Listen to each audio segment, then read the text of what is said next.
Executive Summary 1. The reforms to the Special Educational Needs and Disabilities, or pronounced SEND, system, introduced in 2014, had the right aspirations.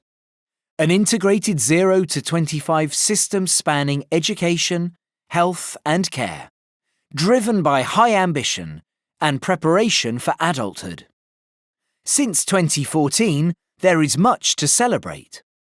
90% of state-funded special schools are graded outstanding or good by Ofsted, and 2,200 young people were successfully placed on a supported internship in 2021.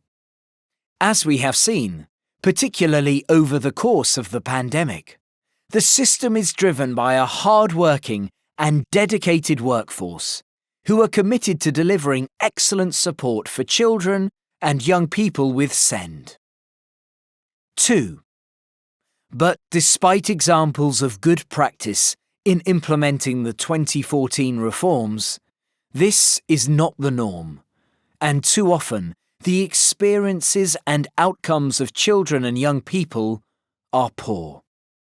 There are growing pressures across the system that is increasingly characterized by delays in accessing support for children and young people, frustration for parents, carers, and providers alike, and increasing financial pressure for local government. 3.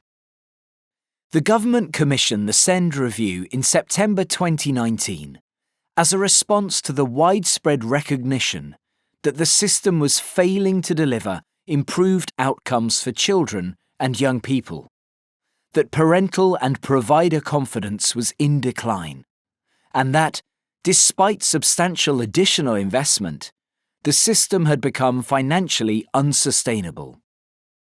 The review has sought to understand what was creating these challenges and set out a plan to deliver improved outcomes, restore parents' and carers' confidence, and secure financial sustainability.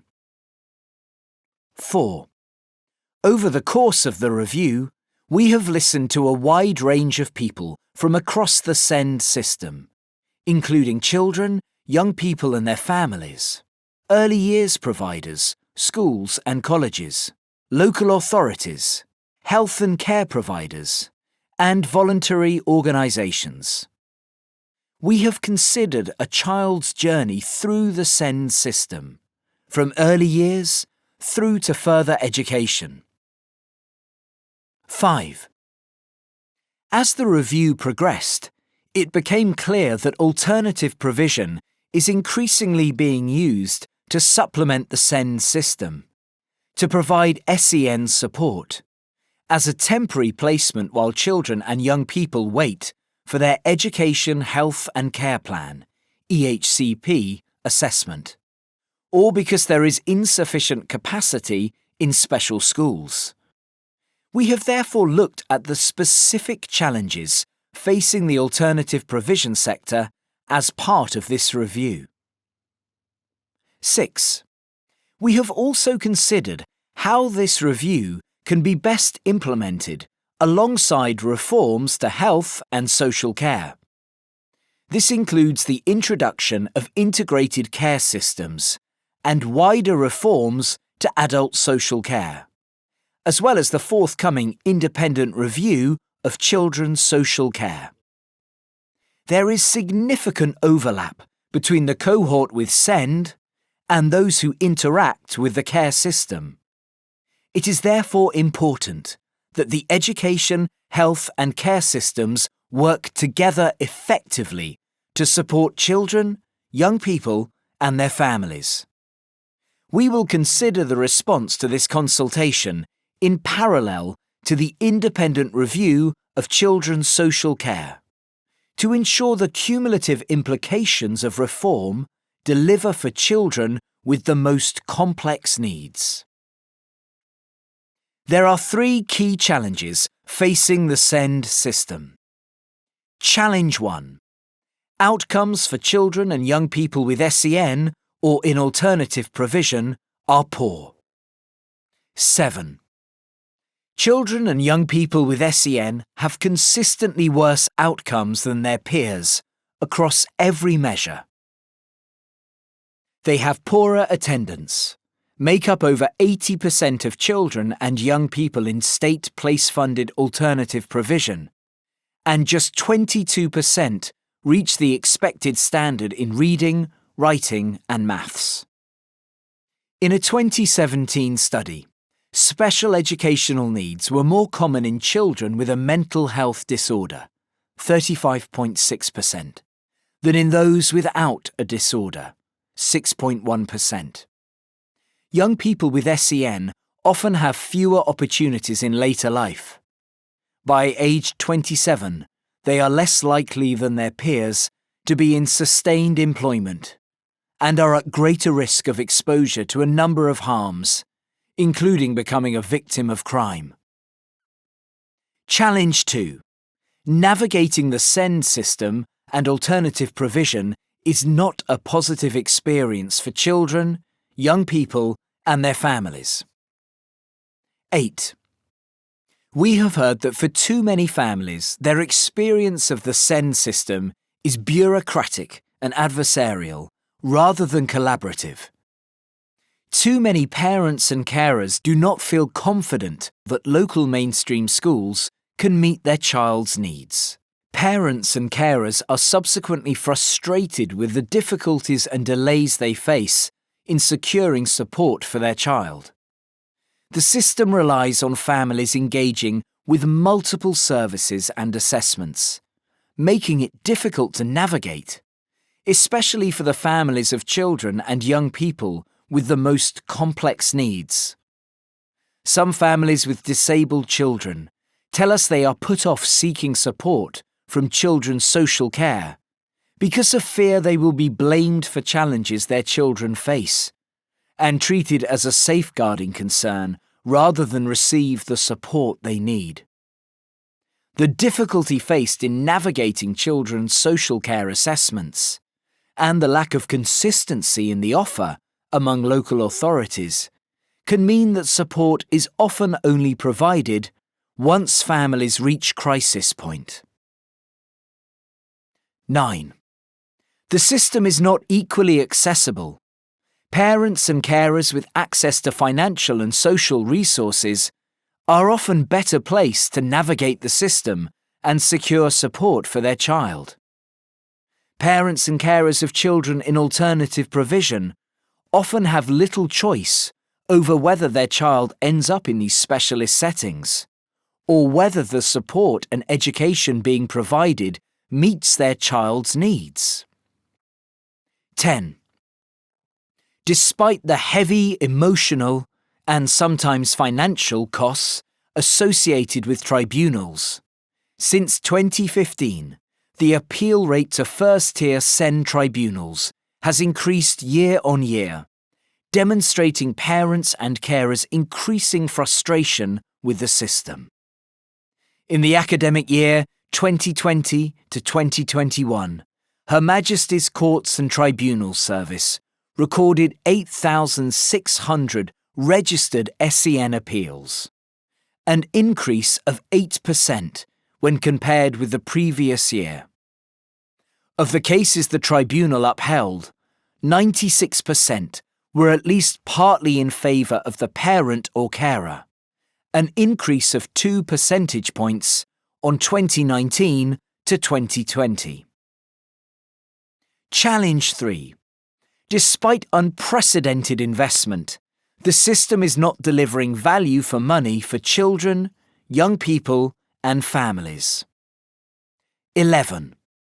The government is making an unprecedented level of investment in high needs, with revenue funding increasing by more than 40% between 2019 to 20 and 2022 to 23. However, spending is still outstripping funding. 2/3 of local authorities have deficits in their dedicated schools grant, DSG budgets, as a result of high needs cost pressures. By the end of 2020 to 21, the national total deficit was over £1 billion. 12.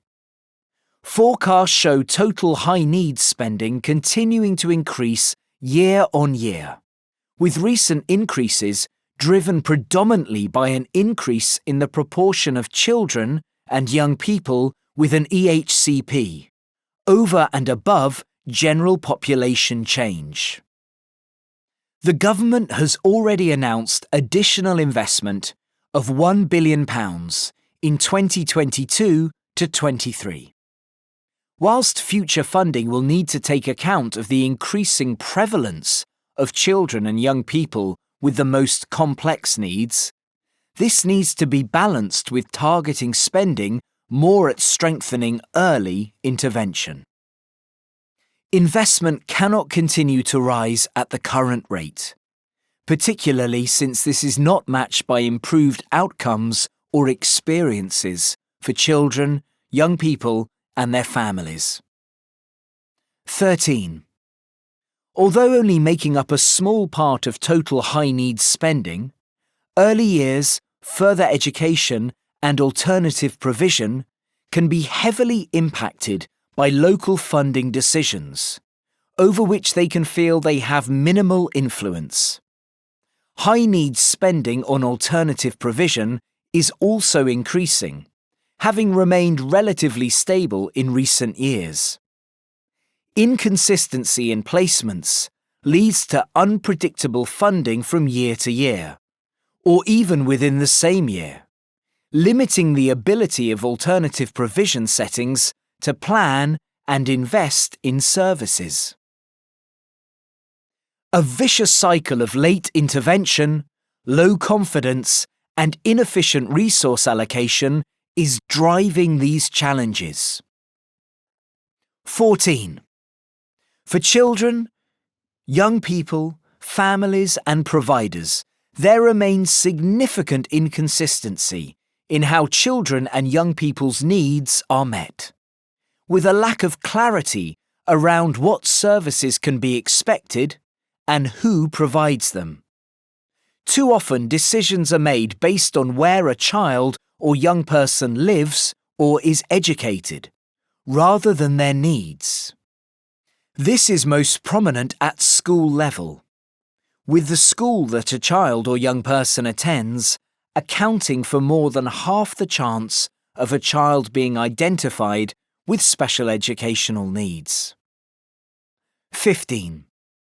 The current SEND system does not prescribe in detail exactly who should provide and pay for local services, leaving it to local agreement and first-tier SEND tribunals. Similarly, delivery of alternative provision is inconsistent across areas and schools. In some places, alternative provision schools have a strong role in accommodating children and young people with significant needs, and in providing support and services to help children and young people stay in mainstream schools. Elsewhere, provision is mixed, and children and young people may be placed in inappropriate settings that do not support their needs. 16. The review has consistently heard that these challenges are driven by a vicious cycle of late intervention, low confidence from parents, carers and providers, and inefficient allocation of support, which is driving the spiralling costs in the system. This cycle begins in early years and mainstream schools where, despite the best endeavours of the workforce, settings are frequently ill-equipped to identify and effectively support children and young people's needs. Children and young people's needs are identified late, then escalate and become entrenched. In some cases, a child or young person may be incorrectly identified as having SEN, when in fact they have not had sufficient access to high-quality teaching, particularly in reading and language. 17. Inconsistent practice across the system exacerbates the challenges caused by late or misidentification. Parents, carers and providers alike do not know what is reasonable to expect from their local settings, and so lose confidence that mainstream settings will be able to meet the needs of their children and young people effectively. As a result, parents, carers and providers feel they have no choice but to seek EHCPs and, in some cases, specialist provision, as a means of legally guaranteeing the right and appropriate support for children and young people. 18. Increased numbers of requests for EHCPs and specialist provision means that children and young people often face significant delays in accessing support, as they need to go through a long and bureaucratic process to access provision. They do not always end up with the right support in the most appropriate setting, with some children and young people placed in specialist settings, even when their needs could be met effectively in mainstream settings with high-quality, targeted support. 19. In some cases, children and young people are placed in alternative provision due to lengthy delays in securing an EHCP assessment, seriously disrupting an already challenging educational journey. By the time they arrive there, they may have fallen behind to an extent that is hard for them to fully catch up before they reach the end of Key Stage 4. Too often they remain there, regardless of whether that setting is the most appropriate to meet their needs. 20. Increased numbers of placements in specialist provision also restricts capacity. Some children and young people have to be educated outside of their local area, or face long journeys to and from school, taking them away from their local community, and resulting in increased transport costs. More children and young people are also placed in independent specialist provision, even when this may not be best for them. Too often the costs of such provision represents poor value for money. 21. As more children and young people receive EHCPs and attend specialist settings, more financial resource and workforce capacity is pulled to the specialist end of the system, meaning that there is less available to deliver early intervention and effective, timely support in mainstream settings. As a result, the vicious cycle continues with outcomes and experiences for children and young people continuing to suffer, and cost pressures increasing. We need to turn this vicious cycle into a virtuous one. 22. We are clear that in an effective and sustainable SEND system that delivers great outcomes for children and young people, the vast majority of children and young people should be able to access the support they need to thrive without the need for an EHCP or a specialist or alternative provision place. This is because their needs would be identified promptly, and appropriate support would be put in place at the earliest opportunity before needs can escalate. Those children and young people who require an EHCP or specialist placement would be able to access it with minimal bureaucracy. 23. To shift the dial, we are setting out proposals for an inclusive system, starting with improved mainstream provision that is built on early and accurate identification of needs, high-quality teaching of a knowledge-rich curriculum, and prompt access to targeted support where it is needed. Alongside that, we need a strong specialist sector that has a clear purpose to support those children and young people with more complex needs who require specialist or alternative provision. 24.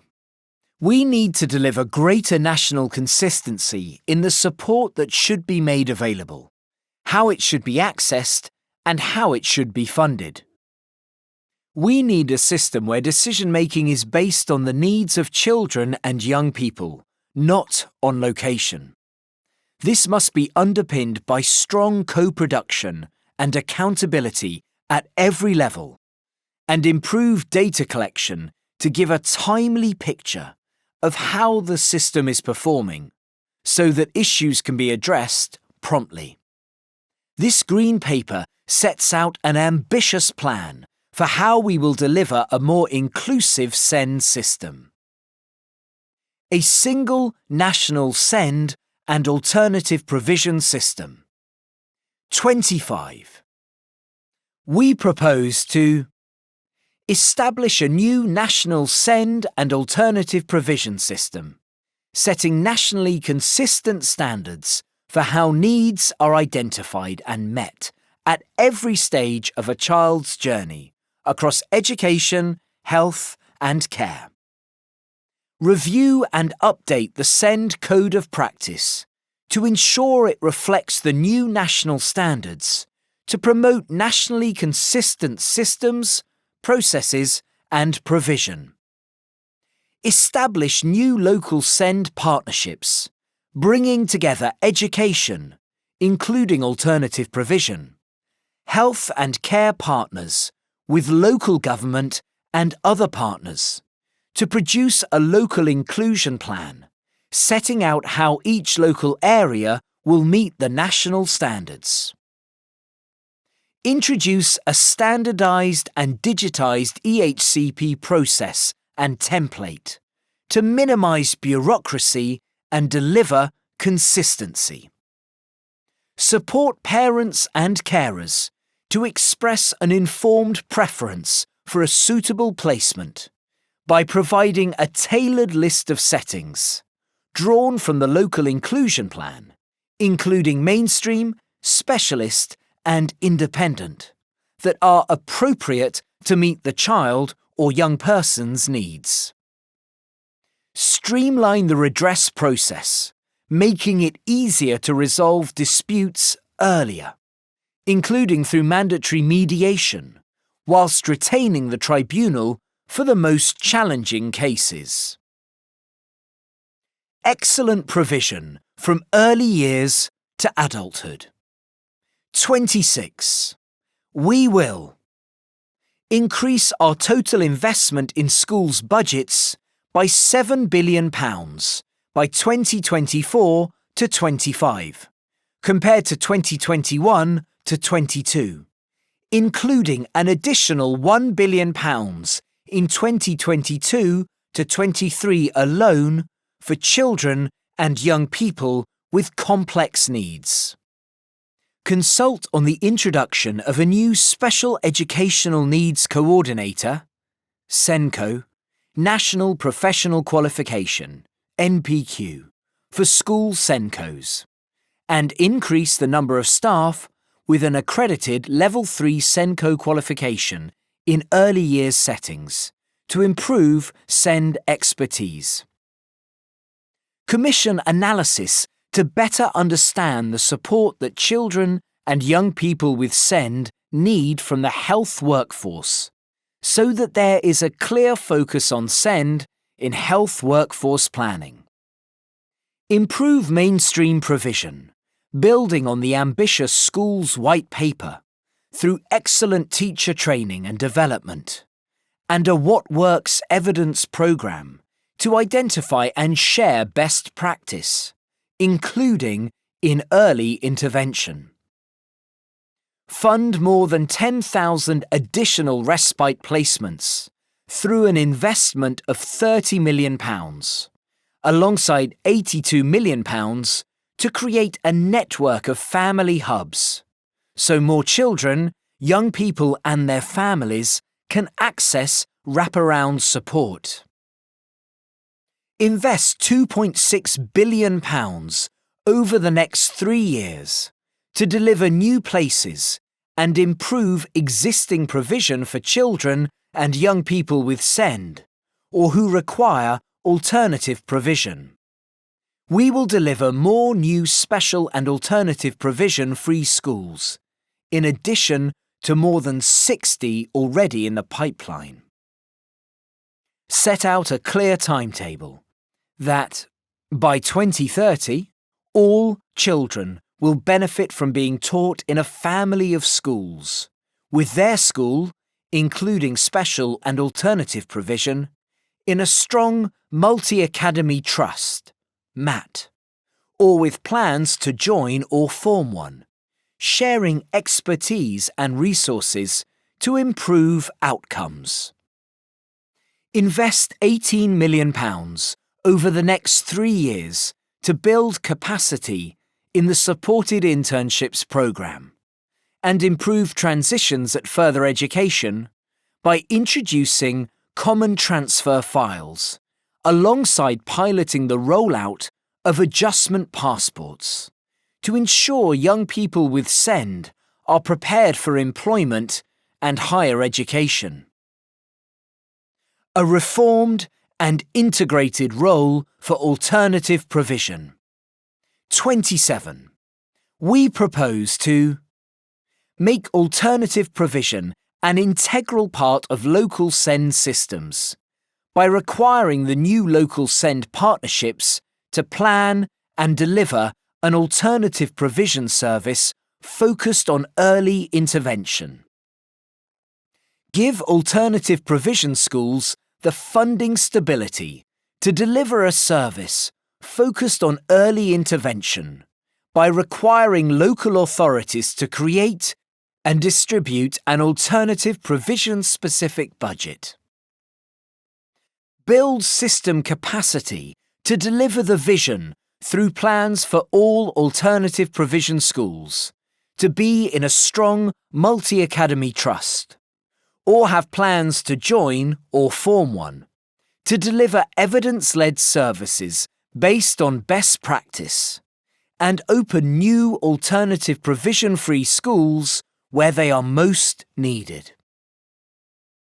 Develop a bespoke performance framework for alternative provision, which sets robust standards focused on progress, reintegration into mainstream education, or sustainable post-16 destinations. Deliver greater oversight and transparency of pupil movements, including placements into and out of alternative provision. Launch a call for evidence before the summer on the use of unregistered provision to investigate existing practice. System roles, accountabilities, and funding reform. 28. We propose to deliver clarity in roles and responsibilities, with every partner across education, health, care, and local government having a clear role to play and being equipped with the levers to fulfil their responsibilities. Equip the Department for Education's DFE New Regions Group to take responsibility for holding local authorities and MATs to account for delivering for children and young people with SEND locally through new funding agreements between local government and DFE. Provide statutory guidance to integrated care boards, ICBs, to set out clearly how statutory responsibilities for SEND should be discharged. Introduce new inclusion dashboards for 0 to 25 provision, offering a timely, transparent picture of how the system is performing at a local and national level across education, health and care. Introduce a new national framework of banding and price tariffs for funding, matched to levels of needs and types of education provision set out in the national standards. Work with Ofsted and Care Quality Commission, CQC, on their plan to deliver an updated local area SEND inspection framework, with a focus on arrangements and experience for children and young people with SEND and in alternative provision. Delivering change for children and families. 29. We will take immediate steps to stabilise local SEND systems by investing an additional £300 million through the Safety Valve programme and £85 million in the Delivering Better Value programme over the next 3 years to support those local authorities with the biggest deficits. Task the SEND and Alternative Provision Directorate within DFE to work with system leaders from across education, health and care and the Department of Health and Social Care to develop the national SEND standards. Support delivery through a £70 million SEND and Alternative Provision change programme to both test and refine key proposals and support local SEND systems across the country to manage local improvement. Publish a national SEND and Alternative Provision delivery plan, setting out government's response to this public consultation and how change will be implemented in detail and by whom to deliver better outcomes for children and young people.